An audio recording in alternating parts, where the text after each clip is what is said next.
After rewatching the replay, because when I made my post fight video, I literally did it right after he quit. But now I just rewatched the replay, and it was obvious that Canelo Alvarez ruptured Billy Joe Saunders' eye socket. I mean, because when he punched him in that eye socket, it was kind of like a uppercut type of punch. Like he leaned into it, but you could see the swelling.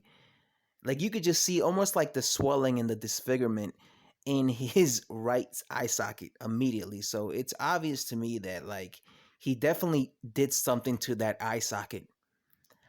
Because as soon as he landed it, you see literally the eye socket immediately like start to swell, and it looked almost disfigured, and immediately you see Billy Joe Sanders' body language completely change, right?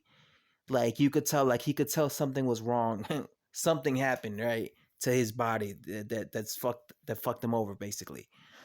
So obviously that was all down to Canelo Alvarez. It's kind of like when Kell Brook fought Gennady Golovkin, and when Kell Brook fought Errol Spence Jr., right? People say, "Oh, he the only reason he Errol Spence or Golovkin won is because they broke his eye socket." But how did that happen? How did his eye socket break? It broke because Golovkin and Errol Spence were landing on his uh, right eye socket, right? They were landing right hands, and they were landing constantly, and to the point that they broke his right eye socket. And this is the case here, right? How did I don't want to hear no? I don't think people should be going around saying, because people are probably going to go around saying stuff like, "Oh, the only reason Canelo won is because he got lucky and he caught him, and he broke his right eye socket." But again, how did that happen? Because Canelo was consistently landing on Billy Joe's right eye socket, and then eventually he broke it. So that's credit to Canelo Alvarez for doing that. But now it makes sense as to why Billy Joe Sanders pulled out the fight, right? It makes sense as to why he stopped fighting, because maybe he felt, these type of injuries could be career-ending injuries. You could go blind, you could go blind in a fight. So maybe he felt, if I continue, I'm gonna end up losing my right eye. I'm gonna have to be forced to retire from boxing.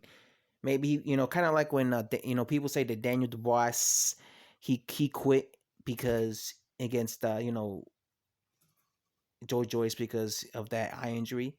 The exact same thing happened to Billy Joe Saunders. Maybe he felt like, no, I can't continue. I'm gonna quit because I don't want my career to end like that. So maybe I was a little harsh by saying that he quit. But after seeing the replay, for the second time. But what do you guys think of that? What do you guys think? Do you guys think he should go out in a shield, or do you guys think it was a smart decision for Billy Joe Sanders to pull out the fight with that injury?